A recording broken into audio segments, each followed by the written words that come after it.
Friends, welcome back to my channel earth mom Dehradun. मैं हूं ज्योति और वेलकम करती हूं आप सभी का अपने चैनल में न्यू है तो आप सबको पता है कि क्या करना है। बिना किसी देरी के चैनल को सब्सक्राइब करना है, वीडियो को लाइक करना है और यहाँ पे एक बेल नोटिफिकेशन है उसको ज़रूर ऑन करना है ताकि मैं जब भी कोई न्यू वीडियो अपलोड करूँ आप सभी को उसका नोटिफिकेशन मिल जाए। आज का वीडियो बहुत ज़्यादा इंपॉर्टेंट होने वाला है क्योंकि जो कहानियाँ हमने सिर्फ हवाओं में सुनी थी, आज उन कहानियों पर से बहुत सारी चीज़ों का पर्दा उठने वाला है। तो आप लोगों ने हमेशा अक्सर मैडम की पास से रिलेटेड बहुत सारी कहानियाँ सुनी होंगी। मैंने भी बहुत सारी यूट्यूब पे, सोशल मीडिया पे कहानियाँ सुनी हैं, लेकिन मैंने कभी भी अपनी वीडियो में पर्सनली उन कहानियों को कवर नहीं किया बिकॉज मेरे लिए वो एक स्टोरी ही है, क्योंकि मैंने सिर्फ वो सुनी थी दूसरों के मुंह से बोलते हुए। और सोशल मीडिया पे मैं अपने रिएक्शन वीडियो में हमेशा यही मेक श्योर करती हूँ कि मैं सिर्फ वही इन्फॉर्मेशन यहाँ पे शेयर कर पाऊँ जिस इन्फॉर्मेशन को वाकई में सोशल प्लेटफॉर्म पे मैंने कहीं देखा हो, चाहे वो प्रिंट मीडिया के माध्यम से, चाहे वो किसी वीडियो के माध्यम से। आज मैं उसी चीज़ के बेस पे आप सबके लिए एक वीडियो लेके आई हूँ जहाँ पे आपको मैं बहुत सारी ऐसी चीज़ें बताने वाली हूँ जो मैंने भी कहीं पे पढ़ी हैं। रेडिट एक कम्युनिटी है जहाँ पे अक्सर मैडम और जनाब से रिलेटेड बहुत सारी न्यूज़ शेयर की जाती हैं। उसी कम्युनिटी पे मुझे एक पोस्ट आज मिला है। हो सकता है कि आप में से बहुत लोगों ने इस बारे में ऑलरेडी पहले देखा हो, लेकिन मेरे लिए ये एक नया पोस्ट है और मैंने इसे कभी कवर नहीं किया, तो मैं आपके सामने आज इस पोस्ट को ही कवर करने वाली हूँ। जिसमें आप लोग अक्सर सोचते होंगे ना कि मैडम की जो घर की खबरें हैं, मैडम की जो पास्ट की लाइफ है, उन सब चीज़ों के बारे में आखिर ये कहानियाँ सुनाता कौन है। तो आज वही कहानी मैं आपको बताऊंगी कि वो कहानी आखिर आती कहाँ से है। तो रेडिट पे किसी एनोनिमस आईडी से आज एक पोस्ट हुआ है। आईडी एनोनिमस इसलिए बोलूँगी क्योंकि उस आईडी का जो मेन नाम है उसे वहाँ से हाइड कर दिया गया है, वहाँ पे पेंट कलर कर दिया गया है, लेकिन बाकी का पूरा पोस्ट वहाँ पे एज इट इज़ है। तो उस पोस्ट में क्या लिखा है वो सब सुन के आप लोगों के ना तोते उड़ जाएंगे। वो कहते हैं ना, मैंने हमेशा से अपने चैनल पे वही दिखाया है जो मैंने कहीं देखा है या पढ़ा है। तो ये यहाँ पे पोस्ट आता है जिस पोस्ट में ये लिखा है कि see I am from Pune and I know madam through Thelma aunty, madam's mother in law. इन्होंने ये बोला है कि मैं पुणे से हूँ और मैं मैडम को जानती हूँ थेलमा आंटी के थ्रू। थेलमा आंटी जिन्हें नहीं पता है उन्हें बता देती हूँ कि ये मैडम की एक्स मदर इन लॉ है। She and my mother were friends. इनका कहना ये है कि इनकी मम्मी और मैडम की ex mother in law friends थे। I was in college when Raunak and madam got divorced. वो कॉलेज में थी जिस समय मैडम और मैडम के पहले वाले हस्बैंड के साथ उनका डाइवोर्स हुआ था। सो मैडम एंड रौनक की शादी काफ़ी जल्दी हुई थी बिकॉज आजकल संस्कारी इमेज रखने वाली ये नंबर 1 एक्ट्रेस शादी से पहले ही प्रेग्नेंट हो गई थी। That's why she married so young. Information about her marriage is also wrong on many website. इनकी शादी के बारे में जो इन्फॉर्मेशन दी गई है बहुत सारी वेबसाइट पे वो गलत है। She got married in 2008 and daughter भी उसी साल हुई। उनकी शादी 2008 में हुई और डॉटर भी उसी साल हुई। That's why she was on break for 2 years। इसीलिए वो 2 साल के ब्रेक में थी आफ्टर हर डॉटर्स बर्थ, अपनी बेटी के पैदा होने के बाद।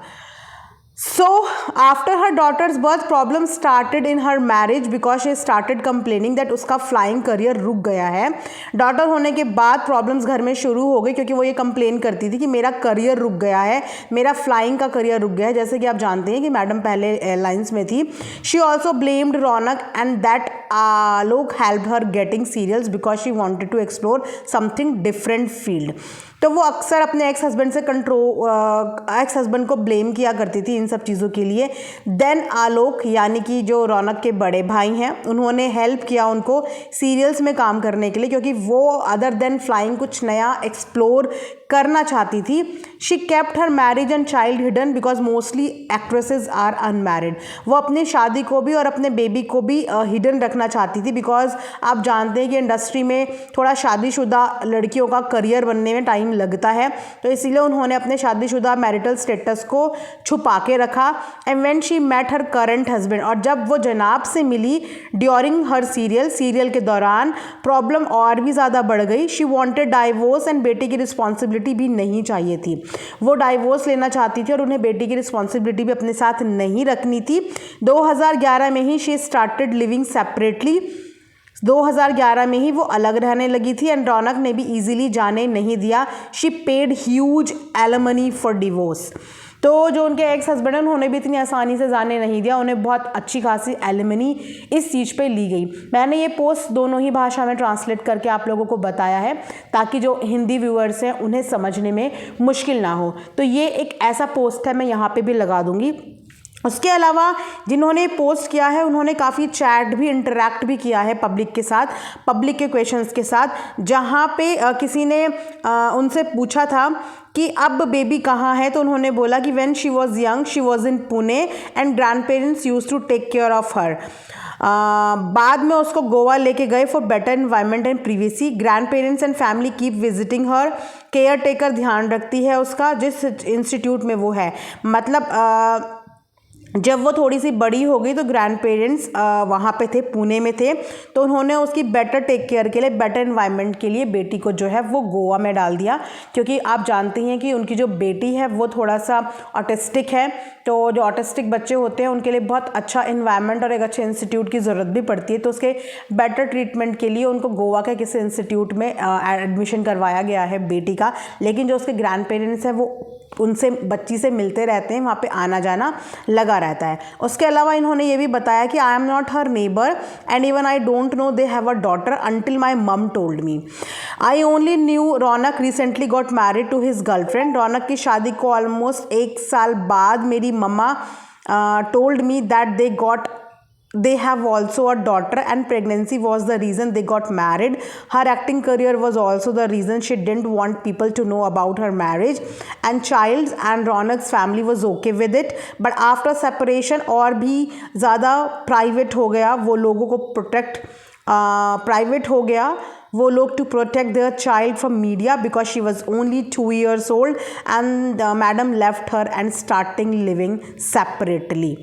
तो ये कुछ बातें इन्होंने यहाँ पे बताई हैं। सो ये पूरा पोस्ट किसी ने किया है and I think this is an old post because इस कम्युनिटी में पोस्ट करने से पहले ये लिखा गया है कि कुछ ओल्ड चीज़ें उन्हें मिली हैं। तो आई थिंक जितनी भी न्यूज़ या जितनी भी वीडियोस इससे रिगार्डिंग बनी है, आई थिंक सोर्स यही एक पोस्ट था जो एक अनोनिमस आईडी के द्वारा आया गया, जिन्होंने ये सारी कहानियाँ बताई, जिसके थ्रू जो है सब जगह ये न्यूज़ फैली, सब जगह लोगों को पता चला।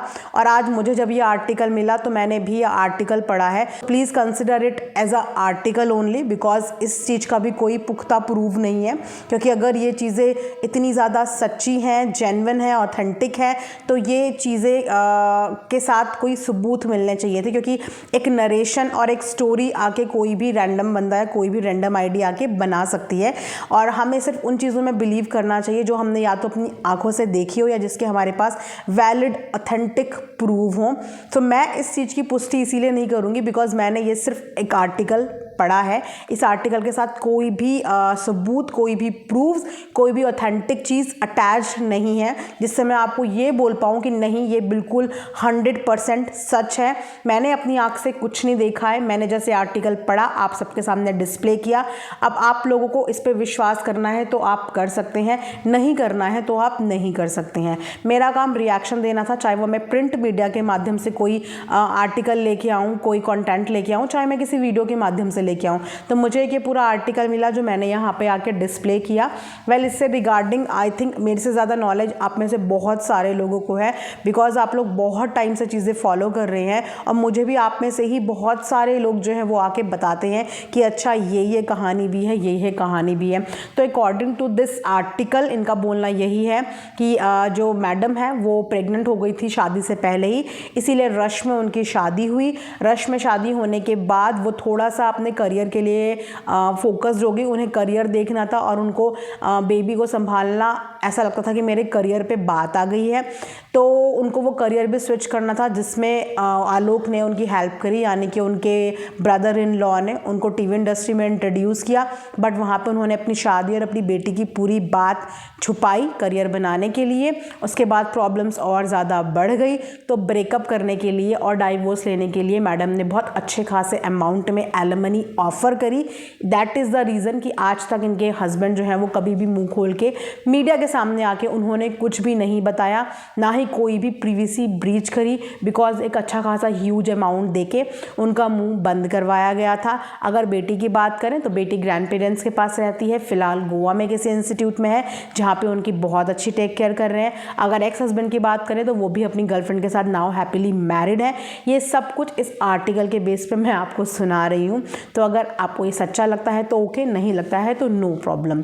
तो ये था आज का एक रिएक्शन। आई होप कि आप लोगों को पसंद आया होगा। पसंद आया होगा तो लाइक शेयर एंड सब्सक्राइब ज़रूर करें। एंड येस, प्लीज़ अपने पॉइंट ऑफ व्यूज़, अपने कमेंट्स और अपनी प्रतिक्रिया इस पर्टिकुलर वीडियो या आर्टिकल के ऊपर ज़रूर दें कि आपको क्या लगता है कि ये जितनी भी बातें आई हैं सामने, क्या ये सच है। सच है तो अगर आपको और इससे ज़्यादा कुछ इन्फॉर्मेशन है तो आप वो भी मुझे कमेंट सेक्शन में बता सकते हैं, और अगर नहीं आपको सच्ची लगती आप वो भी बता सकते हैं, और आपका क्या नज़रिया है आप वो भी शेयर कर सकते हैं। मिलेंगे नेक्स्ट वीडियो में, तब तक अपना ध्यान रखिए। Thanks for watching earth mom Dehradun.